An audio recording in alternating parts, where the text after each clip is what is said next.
নমস্কার, এনকেটিভি বাংলার আলাপচারিতা অনুষ্ঠানের আরও একটি নতুন এপিসোডে আপনাদের সকলকে স্বাগত জানাচ্ছি। আমি মৌটুসী বিশ্বাস। আজ আমাদের সাথে আছেন বাংলা গানের দল ছুটের ফাউন্ডার মেম্বার, সম্পাদক, ভোকালিস্ট দিব্যেন্দু সোম। দিব্যেন্দু, তোমাকে আমরা আমাদের এই অনুষ্ঠানে স্বাগত জানাচ্ছি। আমরা তোমাকে আমাদের সাথে পেয়ে সত্যি ভীষণ খুশি। নমস্কার। হ্যাঁ, আমিও প্রথমত ধন্যবাদ জানাচ্ছি এনকেটিভি বাংলাকে। তারপর একটাই কথা বলবো, হ্যাঁ, তোমার সাথে অনেকদিন পর দেখা, আর তোমার ওখানে এসে অনেকটাই ভালো লাগছে। Thank you. আমরাও এই আগামী যে আধ ঘন্টা সময় আমরা পাবো, অনেক গান শুনবো, অনেক কথা বলবো। তবে শুরুটা হবে একদম শুরু থেকে। তোমার গানের ইন্টারেস্টটা প্রথম জেগেছিল দলছুট দিয়ে? না, ঠিক দোলছুট থেকে বলবো না, কারণ আমি যখন আমি জন্ম থেকেই দেখছি একটু গানের পরিবেশই আমার জন্ম বলতে পারো। কারণ আমার বাবা নাটক করতেন, ওনাদের একটা ক্লাব ছিল স্বর্গম নামে। আচ্ছা। তো তখন আমি ছোটোবেলা থেকেই দেখেছি উনি নানা অনুষ্ঠান করতেন। আমি তখন থেকেই বড় হয়েছি এইভাবে দেখে দেখে। আমার প্রথম স্টেজে ওঠা ক্লাস 1-এ। আমার এখনও মনে আছে, বাবা একটা কবিতা শিখিয়েছিলেন। কি ছিল সেটা? সেটা ছিল হলো গিয়ে কবিগুরু রবীন্দ্রনাথ ঠাকুরের লুকোচুরি। আচ্ছা, সবাই এই কবিতাটা সব বাচ্চারা শেখে। এটা আমি আজও অনেক ভালোবাসি। আমার বাচ্চাকে এখনো শোনাই। আমার ছোট্ট একটা ছেলে আছে 3 বছরের, ওকে এখনো আমি ওটা শোনাই। আমার অনেক ভালো লাগে। এটা আমার প্রথম স্টেজ ছিল, স্টেজে ওঠার প্রথম। তারপর আমি যেখানে আমার জন্ম হয়েছিল মাসিমপুরে, ওখানেই আমি আমাদের বঙ্গ সাহিত্য সম্মেলনে ওখান থেকে একটা ডান্স ওঠানো হয়েছিল। তো তখন আমি ছোটোখাটো একটা নাচও করেছিলাম। আচ্ছা। তারপর থেকে তারপরে নাচ। আচ্ছা। তো ছোটোবেলা আমার এরকমই গেল।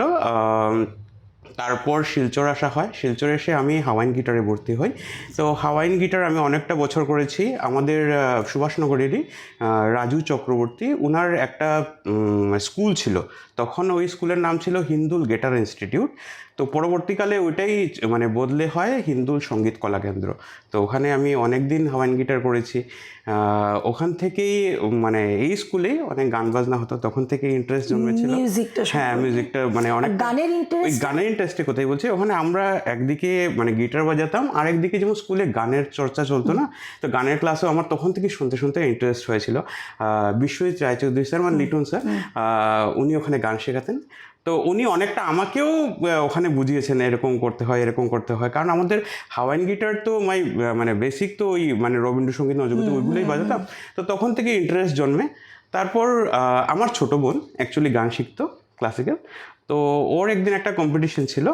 তো আমি হঠাৎ করে বললাম আমিও দেবো। তখন আমি গানটা শিখতাম না, আমিও দেবো।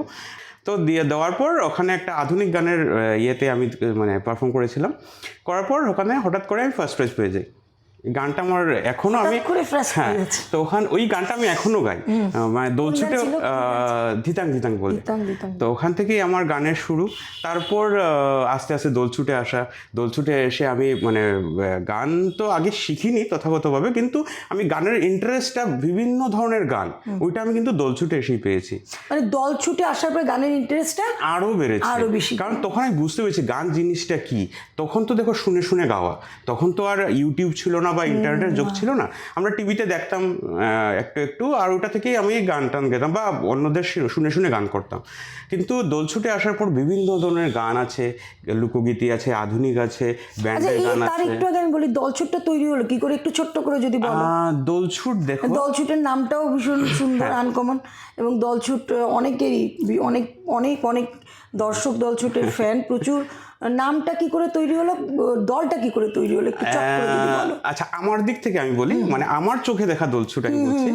অ্যাকচুয়ালি আমি 2008 যখন আমি ডিসি কলেজে পড়তাম, তো বিশ্বরাজ ভট্টাচার্য আর আমি একসাথেই ক্লাস করতাম, পড়তাম আর কি, একটা তখন গ্র্যাজুয়েশনে ছিলাম। তো তার আগে থেকে বিশ্বরাজের সাথে পরিচয় ওই হিন্দু গিটার ইনস্টিটিউট থেকে, হিন্দু সঙ্গীত কলা কেন্দ্র থেকে। তো ক্লাসে যখন একসাথে পড়তাম, ওকে আমি বলতাম যে যদি ভাই একটা গানের দল হতো। কারণ তখন আমরা খুব শুনতাম, ভূমির গান শুনতাম, চন্দ্রবিন্দুর গান শুনতাম। তো তখন খুব ইয়ে ছিল যে ওরকম যদি একটা গানের দল হতো, হ্যাঁ, গানের দল হতো। তো হঠাৎ করে 2008-এ ও আমাকে বলে যে শোন না ভাই, আমরা কয়েকজন মিলে একটা এরকম গানের দল করে আমরা শিলং যাচ্ছি, তুই কি যাবি? তো আমি বললাম হ্যাঁ হ্যাঁ যাবো যাবো যাবো, কেন যাবো না, মানে তো আগে থেকে একটা ইন্টারেস্ট ছিল, তার মধ্যে ও যখন বললো তো ইন্টারেস্টটা আরও বেড়ে গেল। তো তখন সায়ন চক্রবর্তী মানে দেবাশিস চক্রবর্তী, ওর সাথে আমার আগের পরিচয় ছিল, কারণ বাবা যখন নাটক করতেন ও তখন সর্বমে জড়িত ছিল এবং চড়ক টরক ওরা একসাথে করেছে, তখন তো মানে ওর সাথে পরিচয়, তো ও ছিল। তো তখন প্রথম বললাম হ্যাঁ যাব, তো তারপর বাড়িতে কথা বললাম, বাড়িতে বললাম হ্যাঁ হ্যাঁ যাও যাও। তো তখন সায়ন বিশ্বাস মানে আমাদের সায়ন, ওর বাড়িতে রিহার্সেল হতো, তো আমি বিশ্বরাজের সাথে ওখানে গেলাম। ওখানে যাওয়ার পর সবার সাথে পরিচয় হলো, সায়নের সাথে পরিচয় হলো, তখন বিপ্লব ওখানে পারকাশন ইনস্ট্রুমেন্ট মানে লেদার ইনস্ট্রুমেন্ট বাজাতো, ওর সাথে পরিচয় হলো। রূপরাজ ছিল, রূপরাজের সাথে পরিচয় হলো।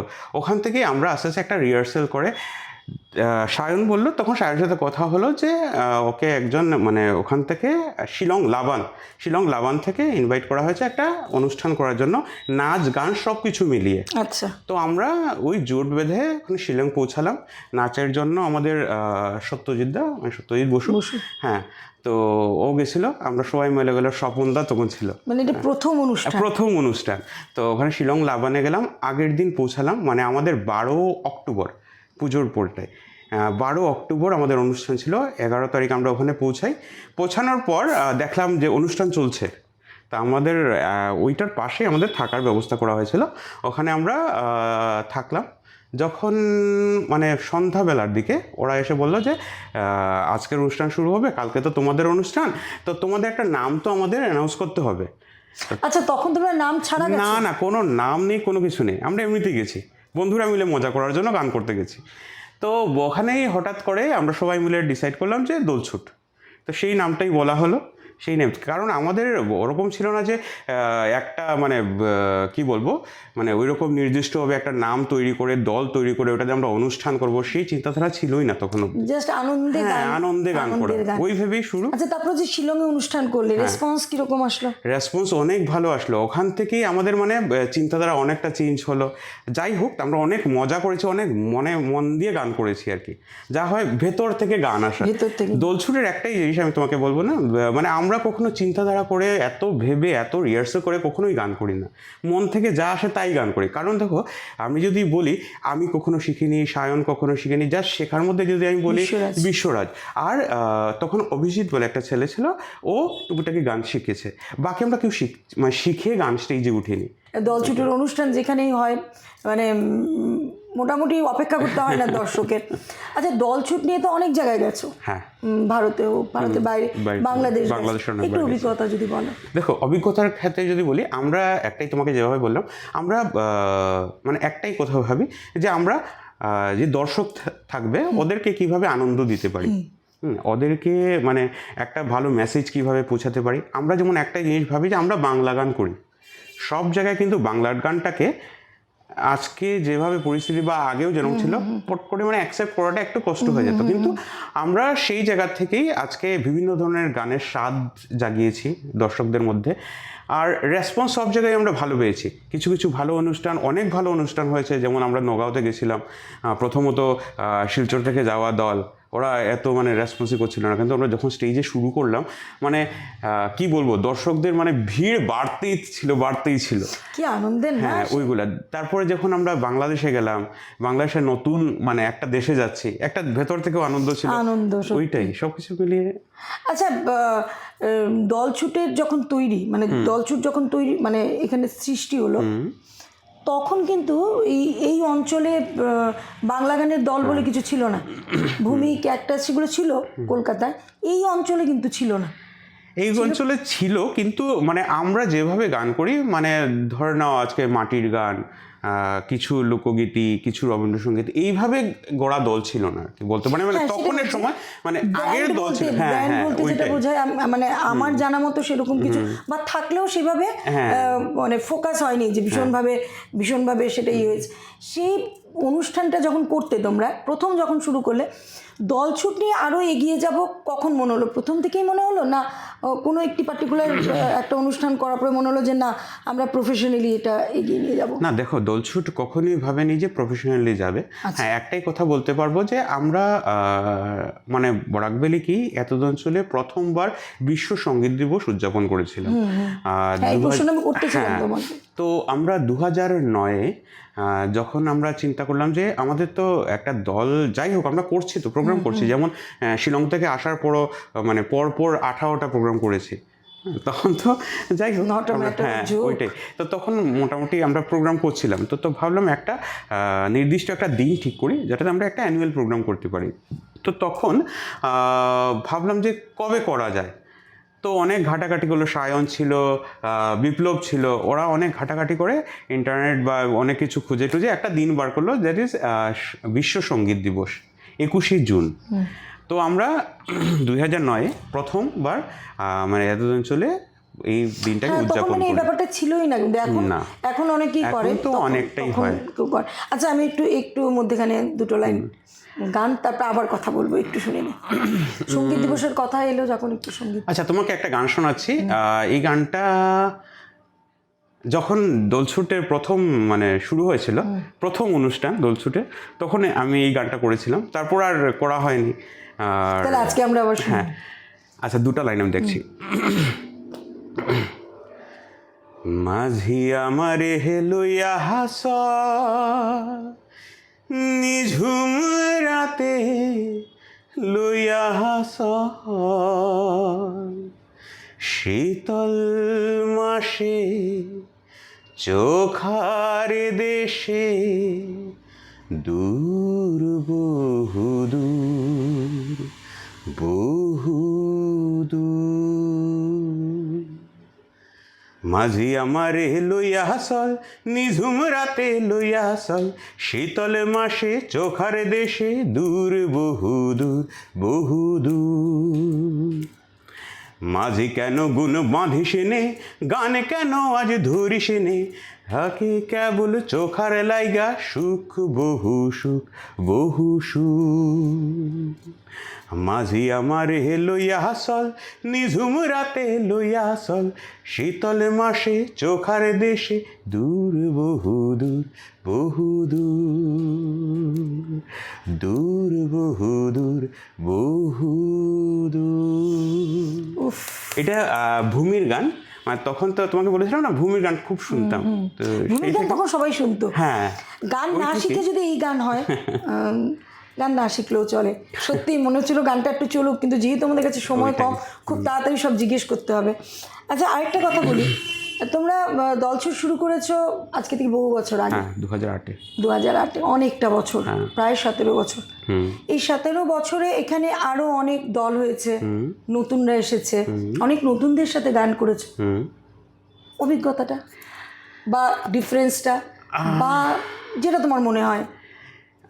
অভিজ্ঞতা দেখো, যদি আমি বলি, আমরা যখন দল শুরু করেছিলাম তখন যেটা তোমাকে আগেও বললাম যে আমরা সেরকমভাবে শিখে টিকে গান শুরু করিনি, কিন্তু পরবর্তীকালে যেমন দোলছুটে অনেকজনই এসছে, যেমন এখনও যদি আমি ধরি, এখন যেমন সুমন আমাদের সাথে গান করছে, ও গান শিখে হচ্ছে, কিন্তু ওর থেকে আমরা অনেক কিছু শিখতে পারছি। এই যেমন আমরা যদি আজকে বাদ্যযন্ত্রের দিকে যাই, আজকে যখন বিপ্লব, মানে যাদের আমার বন্ধু কোনটি বলি, বিপ্লব যখন মানে কাজের জন্য ওকে গুয়াহাটি যেতে হয়, তখন সুদীপ্ত চক্রবর্তী সৌম্য আমাদের সাথে জড়িত হয়। সৌম্যর থেকে অনেক কিছু আমরা গানের দিকেও আমরা মানে সহযোগিতা পেয়েছি, প্লাস ওর থেকে অনেক কিছু আমরা শিখতে পেরেছি।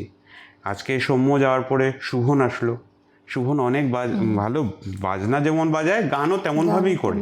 ওদের মানে দায়রাগুলো অনেকটা বড় কিন্তু আমাদের থেকেও গানের দিকে। হ্যাঁ, আমি বলবো আগের যে গানের যে ধরনটা ছিল, যে ব্যাপার, যে না শেখা দিয়ে যেটা শুরু করেছিলে, কেউই জানতে না সেইভাবে, শুধু ভেতর থেকে ছিল, সেটার সাথে গ্রামার একটু অ্যাড হয়ে গেছে নতুনভাবে। 17 বছর ধরে যে গানের দল, যাকে আমরা কিছুদিন আগ অবধি অনেক অনুষ্ঠান করতে দেখতাম, সেটা এখন যেন অনেক বেছে বেছে অনুষ্ঠান করছো তোমরা। এতটা বাচ্চা কি ইচ্ছাকৃতভাবে, না এটার কোনো তোমাদের? দেখো, এটার দুটো কারণ। একটা কারণ হলো গিয়ে আমরা যারা শুরু করেছিলাম বা এখন যারা আছি সবার মানে আজকে তুমি বলো ব্যবসা বা চাকরি নিয়ে সবাই ব্যস্ত। সময়ের হ্যাঁ, ব্যাপারটা সময়ের জন্য কিছুটা এটা হয়েছে। আর আরও একটা জিনিস, যখন আমরা শুরু করেছিলাম, আমি তোমাকে একটা গল্প বলি। গল্পটা হলো গিয়ে আমরা যখন শুরু করেছিলাম আমরা জাস্ট হারমোনিয়াম আর তবলা এগুলো নিয়ে শুরু করেছিলাম। বিপ্লব একসাথে 7-8টা তবলা নিয়ে বসতো, আর বিশ্বরাজ মানে হারমোনিয়াম বাজাতো, আর বাকিরা ছোটোখাটো পারকাশন নিয়ে। আমরা ওগুলো নিয়ে শুরু করেছিলাম। একবার এরকম একটা স্টেজে হঠাৎ করে ঋষিকেশদা মিঠুদা হঠাৎ করে অন্য মানে প্রোগ্রামের থ্রুতে স্টেজে ছিল। তো ওকে বলা হলো যে আমাদের সাথে কিবোর্ডটা করার জন্য। তো আমরা তখন ঘাবড়ে গেছিলাম যে আমরা কখনো কিবোর্ডের সাথে গান করিনি, গান কি করতে পারবো, কি তাল হবে কি হবে। তখন সায়ন আর বিশ্বাস গিয়ে মিঠুদাকে বলেছিল, মিঠুদা তুমি বাজাবে না, আমাদের অনেক ভয় করে। সেই জায়গা থেকে আজকে দোলছুটের এত ইনস্ট্রুমেন্ট একসাথে বাজে, এতগুলা ইনস্ট্রুমেন্ট বাজছে, এতগুলা ভোকেল একসাথে কাজ করছে। তো তার জন্য একটা অসুবিধা কী হয়ে যায়, ছোটো মানে সব প্রোগ্রাম নিলে কী হয়, সেই এতগুলা ইনস্ট্রুমেন্টকে সেট আপ করাও একটা ব্যাপার থাকে। আর দেখো সবগুলো ইনস্ট্রুমেন্ট বা সবগুলো ভোকেল যদি ঠিক মতো না আসে, যেগুলো আমরা মন থেকে চাই যে দর্শকদের কাছে নিয়ে যাব, যেইভাবে নিয়ে যাব, সেই ভাবটা আমাদের পৌঁছাবে না। আচ্ছা, সেই ক্ষেত্রে আমরা কিছুটা প্রোগ্রাম মানে আমরা বুঝে বা যারা মানে অনুষ্ঠান করাতে চায় ওদের সাথে কথা বলে বুঝে টুঝে একটু দেখি সব প্রোগ্রামকে। না ভালো, মানে ফেমাস হয়ে যাওয়ার পরে কিছু না ফেমাস এটা বলবো না, কারণ দেখো আমরা একটাই জিনিস ভাবি যে আমরা দর্শককে আমরা সঠিকভাবে ঠিক মতো মেসেজটা পৌঁছাতে পারি গানের মাধ্যমে। তো সেই মেসেজ যদি না পৌঁছে ঠিক মতো ভাবে, তো তার তো কোনো লাভ নেই। আগামী 5 বছরের মধ্যে দলছুটকে কোথায় পাবো? দেখো সেই ভাবনা আমাদের মধ্যে কখনোই ছিল না। একটা কথা বলতে পারি, 5 বছরের মধ্যে আমরা দোলছুটকে প্রতিটা মানুষের মনের মধ্যে দেখতে চাই। বাকি আমরা ফিজিক্যালি কোথায় থাকবো কি করব কোনো ঠিক নেই। আমাদের সকলের মনের মধ্যে আছে। আমরা ওইটাই চাই যে থাকুক সারা জীবন। অনেক কম অনুষ্ঠান হয় দলছুটের। হ্যাঁ, এটা সত্যি। আমরা সবকিছু নিয়ে ভাবছি ঠিকঠাক হলে। হ্যাঁ, সময়টা লাগে, মানে আমরা যেভাবে পৌঁছাতে চাই সেভাবে পৌঁছাতে পারি না আর কি। সেজন্য সব অনুষ্ঠান, হ্যাঁ, অনুষ্ঠানটা করাটা মানে ঠিক হয় না। সব ইনস্ট্রুমেন্ট হ্যাঁ সেট আপ করে হয় না ঠিক। আমরা একদম সেট আপ ছাড়াই বসা এখানে দিব্যেন্দুকে শুনবার জন্য। আরও একটি গান হয়ে যাক, দিব্যেন্দুর পছন্দের গান। আচ্ছা, তুমি যেভাবে পছন্দ বলেছ সেই ক্ষেত্রে বলছে আমাদের দলেরই দেবাশিস চক্রবর্তী, যেভাবে তোমাকে বললাম, সায়নের লেখা এবং সুর করা একটা গান, যেটা বিক্রমজিৎ বাউলিয়াও করেছিল। তো সেই গানটা তুমি যেভাবে পছন্দ বললে, তার জন্য এটা আমার অনেক একটা পছন্দের গান। তো ঘিজিরি গিতাং গিতাং তাং ঘিজিরি গিতাং তাং ঘিজিরি গিতাং গিতাং তাং ঘিজিরি গিতাং তাং ঘিজিরি গিতাং গিতাং তাং ঘিজিরি গিতাং তাং ঘিজিরি গিতাং গিতাং তাং ঘিজিরি গিতাং তাং ফজির ডাইকে কোকিল বসে বাগানটায়, মারান গুরুর থানে যাবি আয় রে কুকিলায়, তোর কুহু ডাকে সারা দিব, পাতা তরি খাইকে লিব, কুহু ডাকে সারা দিব, পাতা তরি খাইকে লিব, বেটা বেটি সবাই মিলে টুসু ঝুমুর গায়, মারান গুরুর থানে যাবি আয় রে কুকিলায়, মারান গুরুর থানে যাবি আয় রে কুকিলায়, ফজির ডাইকে কোকিল বসে বাগানটায়, মারান গুরুর থানে যাবি আয় রে কোকিলায়। ভীষণ ভীষণ ভীষণ সুন্দর, আরও শুনতে ইচ্ছে করছে, যদিও কিছু কথা বাকি রয়ে গেল। আচ্ছা, একটা এমন কোনো অনুষ্ঠান অনেক করেছো, এমন কোনো অনুষ্ঠানের কিছু অভিজ্ঞতা আছে যেখানে খুব মজার বা খুব এমব্রেসিং মনে হয়েছে যে এখন এইটা হতে ছিল, এরকম কোনো অভিজ্ঞতা? সেরকম কিছু নেই, আমরা সব কিছুই ঠিকঠাক ছিল। হ্যাঁ, একটা শিলংয়ে আরেকটা অনুষ্ঠানের কথা আমি বলবো। শিলংয়ে আরেকবার আমরা যখন গেছিলাম, হঠাৎ করে ওদের মাইক্রোফোনের মানে কিছু একটা প্রবলেম হয়ে গেছিলো। তো ওরা সাউন্ডের প্রবলেম হয়েছিল, সাউন্ড দিতে পারছিল না, সেদিকে দর্শক নিচে বসে আছে। তখন আমরা ঠিক করলাম, না, আমরা যেমন তোমাকে প্রথমে বললাম আমরা দর্শকের কথা আগে ভাবি, তো তার জন্য আমরা ভাবলাম যে না, আমরা উইদাউট মাইকই প্রোগ্রাম করবো। আমরা সাথে সাথে কী করলাম, সায়নও ঠিক করলাম, আমরা সবাই মিলে আমরা ডাইরেক্ট স্টেজের নিচে নেমে গেলাম। নিচে নেমে খালি গলায় গানটা করলাম। আমাদের যাই হোক, দর্শক যাতে মানে আমাদের সাথে থাকে, আমাদেরকে মনে রাখে, এটি শিলচরের দর্শক হোক বা শিলংয়ের দর্শক হোক বা যে কোনো জায়গার দর্শক হোক, ওদের মনে যাতে আমরা জায়গা করতে পারি, জায়গা রাখতে পারি, সেই মানে স্বপ্নটা আমরা সবসময় দেখি, আজও দেখি, কালও দেখবো। এটা স্পোর্টিং স্পিরিট থাকতে হবে এটার মধ্যে। মানে আমার মাইক্রোফোন নেই, আমি গান গাইছি, আমি নিচে নেমে গেছি। গুড। আচ্ছা, আমি দল ছুটের কিছু নিজস্ব গান, কিছু তোমাদের, সবগুলো গান তো গাওয়া সম্ভব হবে না, কয়েকটি তোমাদের গানের কথা জানতে চাই, কিভাবে সেই গানগুলো তৈরি হলো একটু যদি বলো। এবং সেখান থেকে গান শুনতে চাই, বিশেষ করে আমার প্রিয় গান মন ফুরিং। আচ্ছা, এটা লাস্টে শুনবো, কিন্তু তার আগে একটু দলছুটের গান তৈরি এবং এই ব্যাপারগুলো নিয়ে। গান তৈরির ক্ষেত্রে বলবো, আমরা যখন প্রথমত শুরু করেছিলাম তখন রবীন্দ্রসঙ্গীত, আধুনিক গান, লোকগীতি নিয়ে শুরু করেছিলাম। তখন অনেকেই বললো যে তোমরা নিজেদের গান শুরু করো লেখা, নিজেদের গান লেখা শুরু করো, নিজেদের গান গাওয়া শুরু করো। তখন বিশেষ করে আমাদের লিটন স্যার উনি বললেন যে তোমাদের যদি নিজস্ব গান না করো আমি কিন্তু দেখতেই যাব না। তখন আস্তে আস্তে আমরা শুরু করলাম নিজেদের গান তৈরি করা, নিজেদের গান স্টেজের মধ্যে করা। তখন যেমন আমাদের বেলুনওয়ালা, শহর অনেকটাই মানে পছন্দ করেছিল। হ্যাঁ, অনেকটাই। শহর একটু দুটো লাইন প্লিজ, শহর দুটো লাইন। আচ্ছা, শহর শোনাবো তোমাকে। শহর আর ওই গানটা মন ফুরিং। আচ্ছা আচ্ছা, তারপরে নেক্সট। আচ্ছা, শহরটা শুনিয়ে নিই, দু লাইন। শহরটা 2 লাইন। মেঘলা বিকেল, ভাঙা ফুটপাত, একা দাড়ি, বোকা ল্যাম্পপোস্ট, চেনা মুখে চেনা কষ্ট, ধুলো মাখা নীলছে ভোর, বড় ভালো লাগে, বড় ভালো লাগে আমার শহর, তাই ভালো লাগে, বড় ভালো লাগে এ শহর। সত্যি এটা এই গানটা সত্যি মানে আমাদেরকেও যখন যতবার, এইটা লেখা বিশ্বরাজের, সুরও বিশ্বরাজের করা, ভীষণ সুন্দর। আমরা অনেকবার বিশ্বরাজকে বলেছিও যাতে এইটাকে ধরে মানে গানটাকে আরেক মানে অন্য ধরনের। হ্যাঁ, আচ্ছা, তারপর যেটা শুনছিলাম, হ্যাঁ, তো তারপর আস্তে আস্তে আমরা অনেকটাই ছিলাম আমরা, যে লিটন দা বললেন যে তোমরা নিজেদের গান, তো তারপরে একটা করে ওইটাই বললাম, মানে একটা করে আমরা নিজেদের গান শুরু করলাম। যেমন আমাদের যে বেলুনওয়ালাকে আমরা সবাই দেখেছি ছোটবেলা।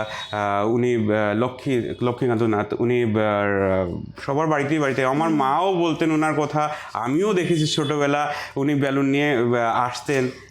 ওইটা হ্যাঁ, ওই যে ও রাজা বাবুয়া খাই করে, মানে তারপর ওইগুলা মানে এখনো কানে বাজে। তো যখন আমরা ওইটা নিয়ে গান মানে বাঁধলাম, মানে ওই গানটা যখন স্টেজেও করলাম, মানে ওই স্মৃতিটা কিন্তু আসে আমাদের মধ্যে। আর যারা আগে দেখেছে ওনাকে, ওরা তো সবসময় ওনার কথাই ভাবে। নতুন কিছু গান লেখার চিন্তা? হ্যাঁ, আমরা ভাবছি অ্যাকচুয়ালি নতুন গানের কথা। তো একটা গান আমরা এখনও ওটাকে মানে রেকর্ড করিনি, ভাবছি রেকর্ড করব। এই গানটা আমরা 2 বছর আগে স্টেজেও করেছিলাম, কিন্তু বেশি স্টেজ করা হয়নি। সেটা হলো গিয়ে আজকের মানে আজকের যুগের বাচ্চারা যেভাবে এডিক্টেড হয়ে যাচ্ছে ফোন নিয়ে। আজকে দেখো, আজকে আমি সত্যি কথা, আমি বলতেও কি তুমি বলতেও কি, আমরা রাত্রিবেলা যখন সব কাজ ছেড়ে বিছানাতে যাই, একবার ফোন হাতে নিতেই হয়। আগে সেই জিনিসটা ছিল না। আগে আমরা বিছানাতে উঠতাম, গল্প করতাম, ঘুমিয়ে যেতাম। কিন্তু আজকের দিনে দেখো, ফোন হাতে না নিয়ে ফেসবুক, ইনস্টাগ্রাম না দেখে আমাদের ঘুম ধরে না। সেটা নিয়ে আমরা একটা গান ভাবছি করে, মানে লেখা তো হয়ে গেছে অনেক আগেরই। তো ওইটা সায়নেরই লেখা, সায়ন বিশ্বাসেরই লেখা। গানটা এরকম ছিল,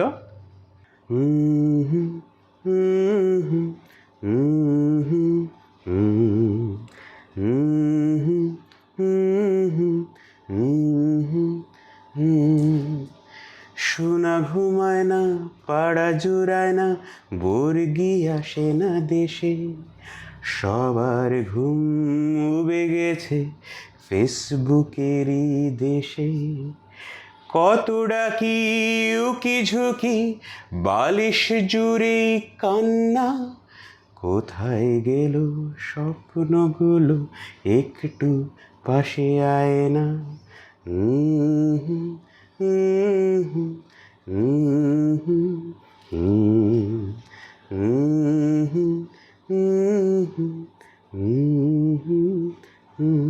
বাকি বাকিটা যখন রেকর্ড হবে তখন শুনবো। দারুণ দারুণ দারুণ।